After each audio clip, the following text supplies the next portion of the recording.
to stop procrastinating, you need to start eating the frog. But let me explain what this means. It's a metaphor that's used by a variety of authors to describe how you can stop procrastinating in just a few simple steps. My name's Tilly, I got 5 A stars in my A-levels, almost all grade 9s at GCSE, and I study economics at LSE on a full scholarship. This is what I do to stop procrastinating. The concept of eating a frog comes from the Mark Twain quote. If you have to eat a live frog, do it first thing in the morning, and then nothing worse can happen to you throughout the day.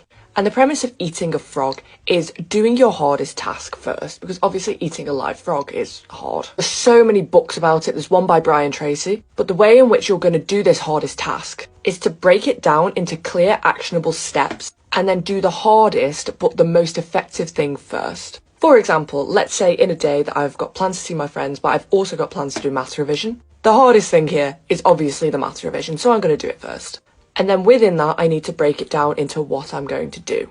Are there some topics that I am not understanding as well as others? What am I doing in this initial task I'm doing? Am I doing practice papers? Am I watching YouTube videos? Am I going through notes? Am I asking my teacher stuff? Then identify which of these tasks has the highest payoff. Even if it's the hardest, you do it first. A lot of the books call on the Pareto principle, which is actually something you do in economics, which is very interesting to me. And a lot of the books say that 20% of these tasks that you're doing are going to have 80% of the impact. So your hardest 20% of tasks have the highest reward for doing what you're doing. And that is why it is so important to eat the frog and do it first. Additionally, by doing your hardest task first, you gain momentum to do the rest of your tasks. So let's say you've tackled your hardest task first, like there was something you really didn't understand and you really had to focus and do it.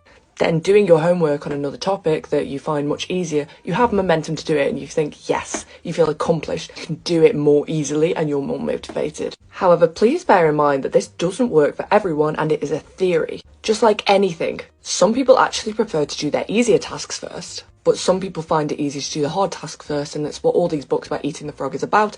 But please bear in mind that if this doesn't work for you, then it's not the end of the world. You need to find what works for you and the thing that can actually help you stop procrastinating. If you like this video, then follow for more study tips.